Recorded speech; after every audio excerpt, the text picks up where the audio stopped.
I'm often asked by people I study with, why doesn't God just perform a bunch of miracles today and prove that He exists once and for all? Why doesn't God just do some grand gesture up in the sky to let everybody on planet Earth know that He's still there, that He's real, and that we ought to believe in Him and obey Him? I wonder if that actually plays out. When the Bible presents miracles, and it presents plenty of them, does it play out that everybody who gets to see miracles in the Bible ends up believing in God and obeying Him? That seeing a miracle was all that they needed once and for all to submit to God's will. I want to talk about miracles and belief today. What would it take for you to believe in God? Are you asking for a miracle? Are you asking for a sign? I wonder what God's answer might be to that request. Let's start in the book of Exodus. And we're going to be reading in Exodus 14. I know that this is not usually how I do things, but I want to read a rather extended section of text. I want to let the story speak for itself. And I'll skip around a little bit, and I'll let you know when I do, just for the sake of time. But let's begin in Exodus 14 and verse 5. A grand miracle, to be sure. When the king of Egypt was told that the people of Israel had fled, Pharaoh and his officials changed their minds about them and said, "What have we done? We have let the Israelites go and have lost their services." Of course, you know, knowing the story of the Exodus, that this is after the 10 plagues. Moses has finally gotten Pharaoh to agree to let the people of Israel go, to leave Egypt. And the Egyptians are happy to see them go as well. So he had his chariot made ready, and he took his army with him. He took 600 of the best chariots, along with all the other chariots of Egypt, with officers all over them. Verse 10. As Pharaoh approached, the Israelites looked up, and there were the Egyptians marching after them. They were terrified and cried out to the Lord. They said to Moses, "Was it because there was no grave in Egypt that you brought us to the desert to die? What have you done to us by bringing us out of Egypt?" Verse 12. "Didn't we say to you in Egypt, 'Leave us alone, let us serve the Egyptians'?" By the way, I don't remember that part anywhere in the book of Exodus. "It would have been better for us to serve the Egyptians than to die in the desert." So Moses answered the people, "Do not be afraid. Stand firm, and you will see the deliverance of the Lord. The Egyptians you see today, you will never see again. The Lord will fight for you. You need only to be still." Then the Lord said to Moses, "Why are you crying out to me? Tell the Israelites to move on. Raise your staff and stretch out your hand over the sea to divide the water so that the Israelites can go through the sea on dry ground. I will harden the hearts of the Egyptians so that they will go in after them. And I will gain glory through Pharaoh and all his army, through his chariots and his horsemen. The Egyptians will know that I am the Lord when I gain glory through Pharaoh, his chariots and his horsemen." Verse 21.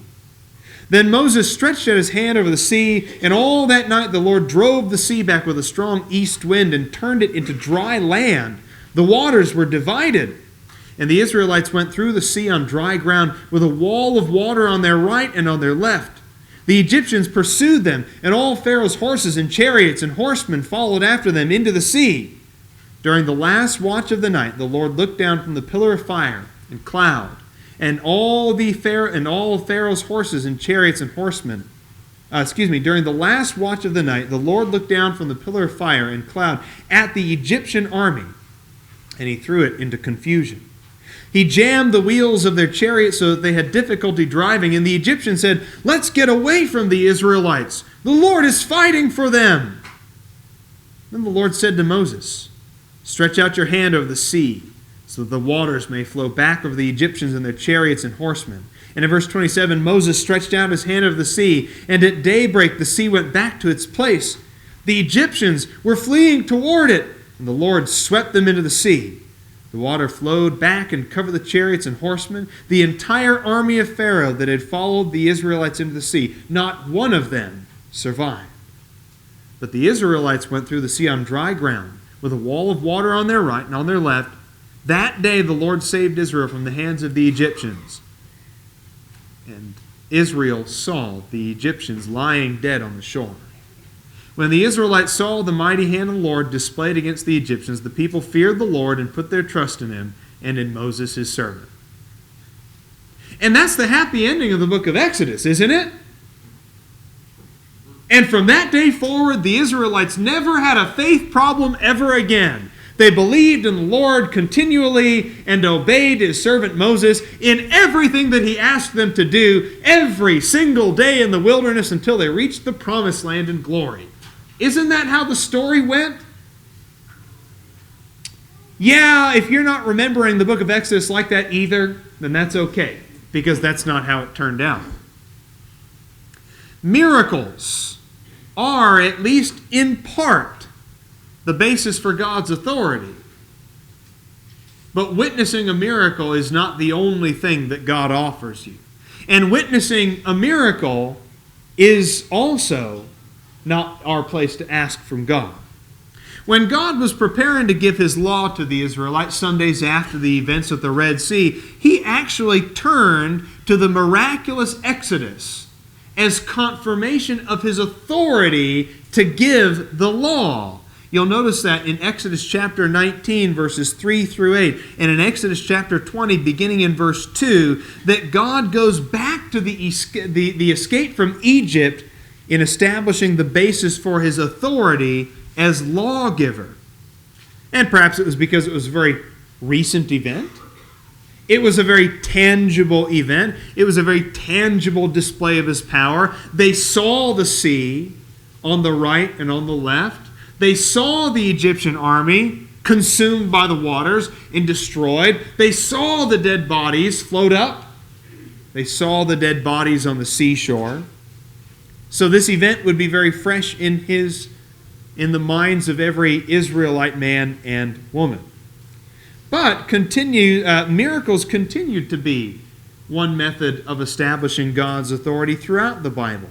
God showed his approval of prophets and judges through miracles and wonders as well. Gideon in Judges chapter 6, God did miracles for Gideon to confirm what he had commanded him to do. Samson in Judges chapter 15 through 16. Samuel in 1 Samuel chapter 1 and in 1 Samuel chapter 12 and verse 18. Elijah and the drought in Israel, 1 Kings chapter 17 through 18. Daniel and his ability to interpret dreams in the book of Daniel, just to name a few examples. In all of those stories, God used miracles to confirm that he had the authority to command people what to do. I mean, the logic is sound, isn't it? If I'm going to tell you how to live, then I'd better back it up with something, right? If I'm going to claim to be a prophet of God, if I'm going to claim to be a judge of God, if I'm going to claim to be a lawgiver of God, then I need to back it up with some kind of confirmation. Otherwise, I could just show up and tell all of you what to do, and you just, have to do it because I said so. But no. With men like Moses and Elijah and Samuel and others, God confirmed his authority to command using miracles. In all of these examples and many more, he was confirming and validating his authority. Miracles were never just thrown out willy-nilly in the Bible. Miracles also weren't just thrown out for people's curiosity. You don't have examples in the Bible of people saying, I wonder if there's a God up there, and God goes, but I'm here, really, I'm here, I promise, watch what I can do. Miracles are not about satisfying curiosity. And miracles are also not about solving all of humanity's problems, or else God would have miraculously healed every illness and every injury and every disease and every malady by this point, don't you think? Miracles are not about solving mankind's problems. Throughout the Bible, from the beginning to the end, miracles are used to confirm God's authority to command mankind's submission. We obey God because He has the power and authority over this universe. This truth is even more evident in the ministry of Jesus, during which time He provided miraculous evidence of His authority practically every single day of His ministry. The book of Mark in particular starts out very strong with a number of stories about the miracles. If you want a great book that just kind of pounds you, example after example after example of the miraculous power of Jesus, start with Mark. Of course, they're all wonderful, Matthew, Mark, Luke, and John, but the point of the book of Mark is to emphasize in a very condensed way the power that Jesus had. In just the first 2 or 3 chapters alone, you have miracle after miracle after miracle in Mark's narrative. His closest disciples also manifested miraculous power. In Matthew chapter 10 and verse 1, and in Mark chapter 6 and verse 13, it says that His disciples had the power over demons and diseases to cure and to heal people. In fact, it was to the frequency of miraculous activity that Jesus pointed when the disciples of John the Baptist came to Him and said, "Are you the expected one? Are you the one that we have been looking for?" Go to Luke chapter 7. And notice in Luke chapter 7, beginning in verse 18. And the disciples of John reported to him about all these things. And summoning 2 of his disciples, John sent them to the Lord, saying, "Are you the expected one, or do we look for someone else?" And when the men had come to him, they said, "John the Baptist has sent us to you, saying, 'Are you the expected one, or do we look for someone else?'" And at that very time, in verse 21, He cured many people of diseases and afflictions and evil spirits, and He granted sight to many who were blind. And He answered and said to them in verse 22, "Go and report to John what you have seen and heard. The blind receive sight, the lame walk, the lepers are cleansed, the deaf hear, the dead are raised up, and the poor have the gospel preached to them, and blessed is he who keeps from stumbling over me." Jesus was not performing miracles just to help people. Now, the miracles certainly did help people. But Jesus wasn't performing miracles just because He was a walking hospital. He wasn't performing miracles just because He was a humanitarian. He was performing miracles to confirm that He was the Christ and that He had authority. And when John the Baptist's disciple said, "Are you the one we've been waiting for?" Jesus said, "All you need to do is look at the miracles, and you have your answer." So are miracles a reason to believe or to scoff? Even though the Bible reads like a fantasy novel to many skeptics, with a miracle seemingly on every single page, we need to remember that the Bible actually has relatively few miracles. And you're going, If you just read the Bible cover to cover, yes, I understand there seems to be a lot of miracles. There's a miracle on almost every page. There's a miracle in almost every chapter. I understand that. There's a lot of miracles as the Bible presents it. But you have to remember, the Bible is a condensed history that covers thousands and thousands of years. And there are great periods of time in the Bible where not a single miracle is mentioned at all. And if you think of it in those terms, then miracles are actually relatively infrequent in the Bible. There might seem to be a great many miracles, but consider that it is a collection of books written over many centuries, covering many thousands of years. Consider the first few chapters of Genesis just by themselves. When we're reading in the book of Genesis, you have to remember that there are perhaps several thousand years of history going on there, without nary a miracle to be found, except perhaps for Cain receiving his mark in Genesis chapter 4 and verse 15, and Enoch's peculiar and particular departure from life. But those are the only 2 almost miracles that are mentioned for several thousand years, until Noah comes along.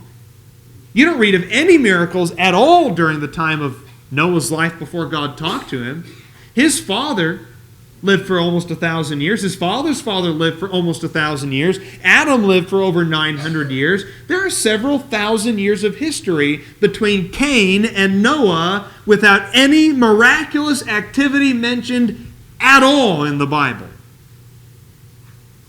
There are great swaths of time in 1st and 2nd Kings, 1st and 2nd Samuel, where no miracles are mentioned. There are great swaths of time in different periods of the Bible where there are no miracles mentioned.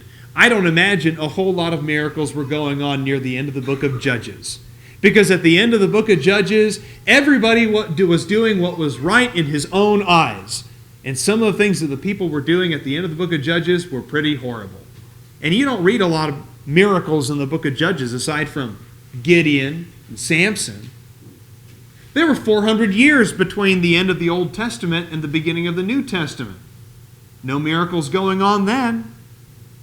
You have to remember that even though it seems like there's a lot of miracles in the Bible is a condensed history, and when you put that into play, there really have not been a lot of miracles that have happened in human history, which is the reason why miracles are so astounding and so provocative when they do happen. This is an important point. It's an important point because this means that the Bible is not asking us to believe in just anything and everything. The Bible is not asking us to believe in every televangelist and every huckster and every swindler who comes along with a big tent and an organ player. The Bible is not asking us to be gullible or stupid. The Bible is saying when a real miracle happens, you know it. And there is no confusing a real miracle with the swindlers and charlatans of the world. The Bible is not asking us to be gullible and to believe just everything. The Bible presents miracles as real, confirmable events that stand out from everything else. And even during the time of Exodus, before the Red Sea crossing, you have to remember, the wizards in the kingdom of Egypt were able to do some pretty impressive things as well. They went tit for tat with Moses and Aaron for a while. But even the wizards and magicians of Egypt found to a point where they couldn't keep up with what Moses and Aaron were doing by the power of God. There is a difference between miracles and everything else. Which leads us to our next point. Are there miracles today?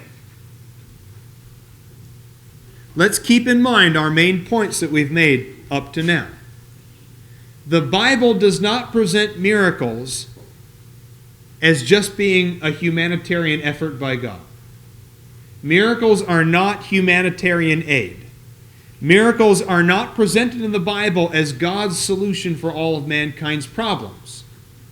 Miracles are relatively infrequent in the Bible. And miracles happen to confirm God's authority when presenting revelation, to confirm His authority to command our obedience. So do miracles happen today? And am I allowed to ask God for a miracle to prove that He's real? I want to believe in God. I have some evidence philosophically to believe in God. But until God does a miracle and proves it, I'm not going to believe.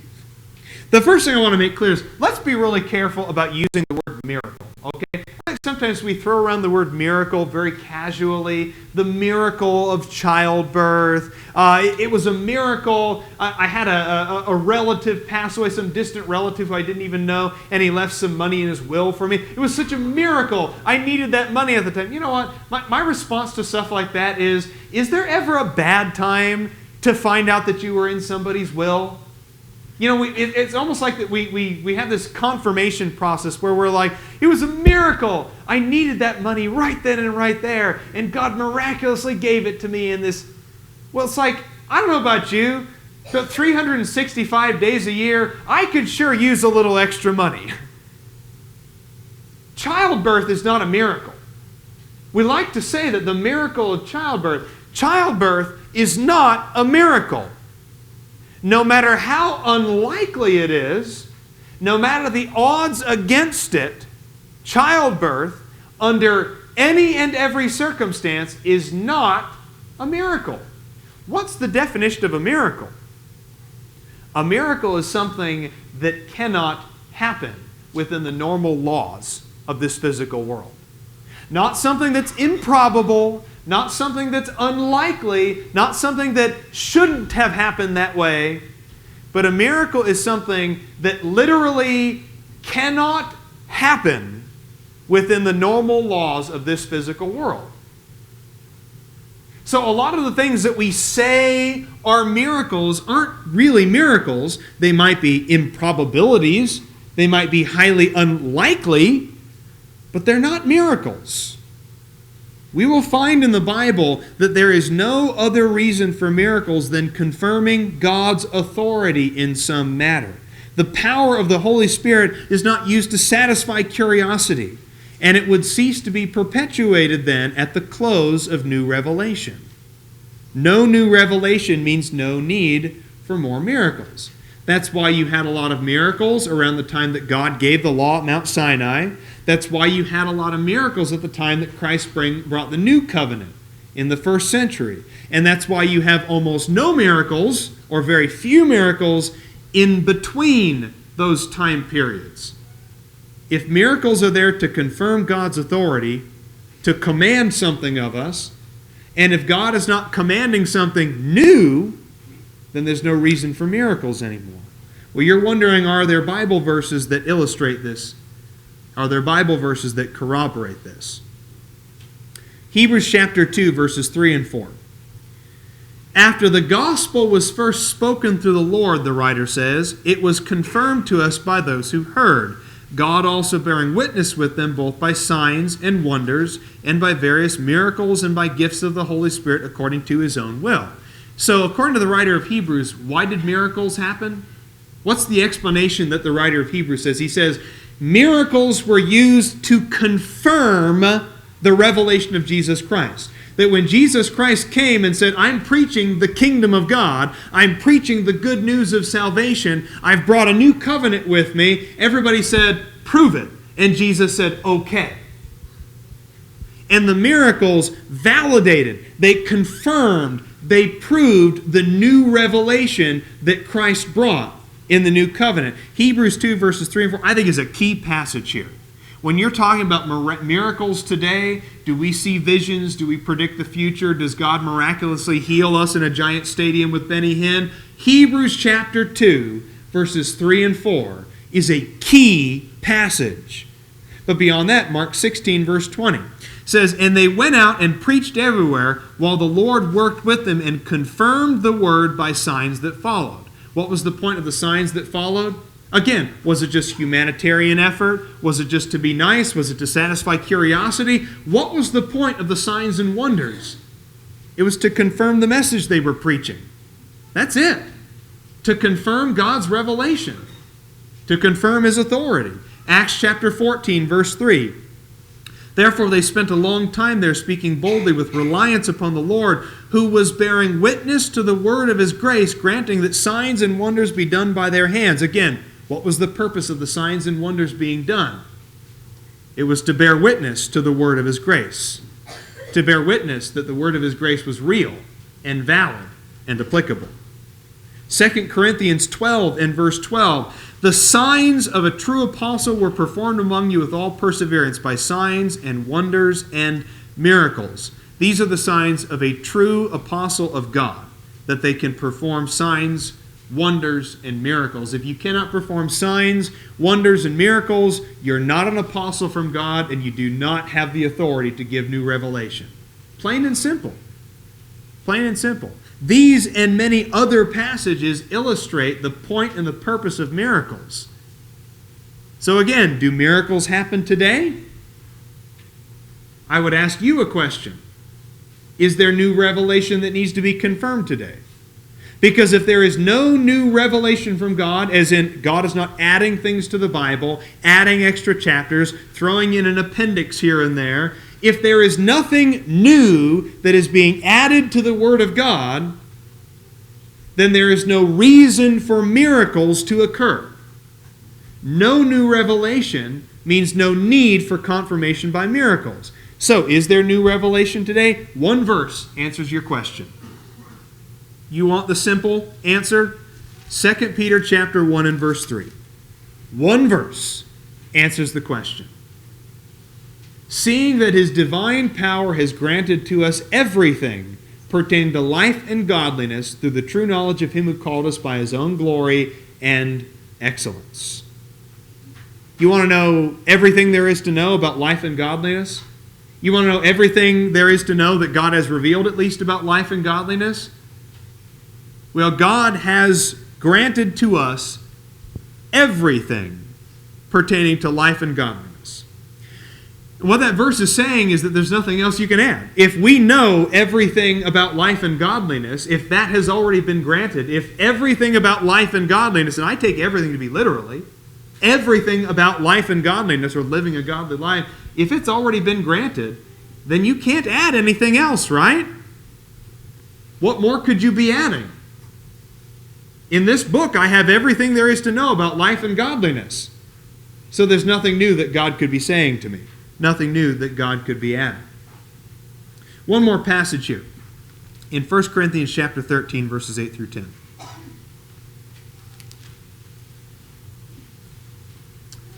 He says, love never fails, but if there are gifts of prophecy, they will be done away. And if there are tongues, as a miraculous ability to speak in different languages that you didn't know before, they will cease. And if there is knowledge, it will be done away. And again, I think he's talking about miraculous knowledge, the ability to know things, like what Paul said at the beginning of the book of Galatians. In Galatians chapter 1, he said, when I received the gospel, I didn't receive it from other men. I didn't go to Jerusalem and learn it from Peter and the other apostles. I received it by revelation from God. It was miraculous knowledge that was granted to me outside the normal boundaries of how information is transmitted from person to person. So I think he means miraculous knowledge. If there is miraculous knowledge, it will be done away. For we know in part and we prophesy in part, but when the perfect comes, the partial will be done away. And I think that what that verse is saying, I think really speaks a lot today too. Again, the Benny Hinns and the televangelists and the faith healers today, miraculous abilities, he says, are going to be done away. You can't deny that. Honestly, I mean, anybody who believes in faith healing today has to read that verse and come to some kind of grips with the idea that the Apostle Paul said, if there's miraculous abilities, prophesying and tongue speaking and miraculous knowledge, it's going to be done away. It's going away. It's on its way out. It's being phased out. We're not going to do it anymore.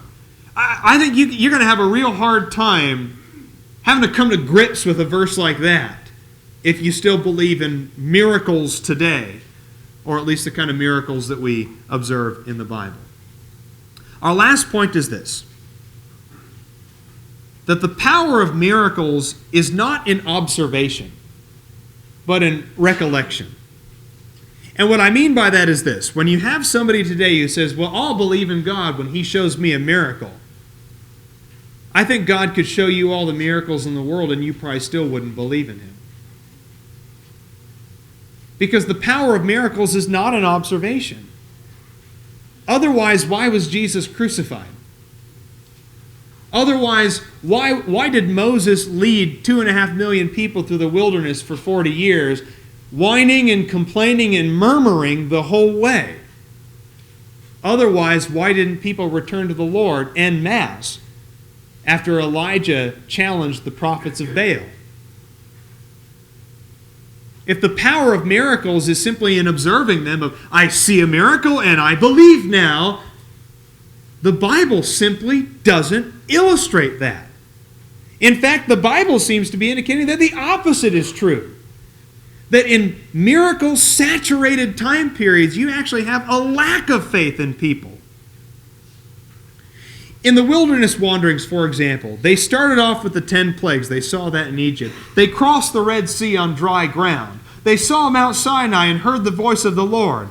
The Lord led them by day, by a cloud and a pillar of fire by night. At the end of their wilderness wanderings, they said in recollection, in all those 40 years, our shoes never wore out. Our clothes didn't wear out. They had manna miraculously appear on the ground every single day, bread from heaven. When they wanted meat, quail showed up. When they were thirsty, they only needed to crack a rock open and water poured out. I will say this without hesitation. For 40 years, the Israelites literally saw miracles every single day. From simple things like their shoes not wearing out to big things like water coming out of rocks. They literally saw miracles every day for 40 years. And how many of that first generation of Israelites who left Egypt crossed the Jordan River into the Promised Land? Out of 600,000 Israelite men who left Egypt, 2 of them entered the Promised Land. 2 of them! And they saw miracles every day for 40 years. So don't tell me that if God just did some fireworks in the sky, that all of a sudden you'd start believing in Him and obeying Him. Don't tell me that all you need is God to do parlor tricks and you'd become a faithful person. It doesn't work that way. In Deuteronomy chapter 11, notice verses 1 through 7. Deuteronomy chapter 11, verses 1 through 7. You shall love the Lord your God and always keep His charge, His statutes, His ordinances, and His commandments. And know this day that I am not speaking with your sons who have not known and who have not seen the discipline of the Lord your God, His greatness, His mighty hand, His outstretched arm, and His signs and His works which He did in the midst of Egypt to Pharaoh, the king of Egypt, and to all his land, and what He did to Egypt's army, to its horses and its chariots, when He made the water of the Red Sea to engulf them while they were pursuing you. And the Lord completely destroyed them. And what He did to you in the wilderness until you came to this place, and what He did to Dathan and Abiram, the sons of Eliab, the sons of Reuben, when the earth opened its mouth and swallowed them, their households, their tents, and every living thing that followed them. But your own eyes have seen all the great work of the Lord which He did. Your eyes saw it. You saw it. The power of the miracles was not felt in observing them, but in recollecting them. Keep reading in verses 18 and 19. You shall therefore impress these words of mine on your heart and your soul. You shall bind them as a sign on your hand, and they shall be as frontals on your forehead. You shall teach them to your sons, talking to them when you sit in your house, when you walk along the road, and when you lie down, and when you rise up. You shall write them on the doorposts of your house and on your gates, so that your days and the days of your sons may be multiplied in the land which the Lord swore to your fathers to give them. What's interesting about this passage is that it wasn't the sons who got to see the miracles. The sons didn't get to see the miracles. The children born in the wilderness during those 40 years, it wasn't them who got to see it. They didn't see the Red Sea. They weren't there for the 10 plagues. They didn't hear the voice of God at Mount Sinai. They didn't see those miracles. And yet were they expected to obey God nevertheless? People don't need to see a miracle to know that they must obey God. This generation did not get to see the miracles of their fathers and their grandfathers, but they were nevertheless expected by God to obey. We read earlier in our worship service Psalm 106. In Psalm 106, verses 6 through 14, the writer of this psalm laments the way the multitudes in the wilderness had all of the advantages and opportunities to believe, but lacked the resolve to remain faithful. They had miracles every day. They saw things in the wilderness that should have amazed anybody, but they didn't have faith. Because at the end of the day, it's not about miracles. It's not about miracles. It's about faith, my friends.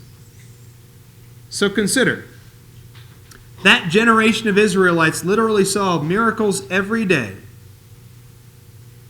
Yet even this miracle-saturated generation lacked genuine faith in God. And perhaps this is why when we read of Hebrews chapter 3, verses 7 through 15, of that generation, that the writer of Hebrews doesn't offer additional miraculous evidence. He doesn't talk about how many more miracles we need, or how many more miracles maybe could have saved them, or how many more miracles God could have done to build up their faith. No, the writer of Hebrews doesn't talk about needing more miracles. No, the writer of Hebrews just laments and speaks of a sobering reminder of the disbelief of a truly privileged generation of people. They had all the miracles in the world and they did not believe. You get to read in the Bible about all the miracles in the world. Will you believe? Can you do any better than a generation of people who had every opportunity and every advantage but squandered it? Can you do better than that generation now?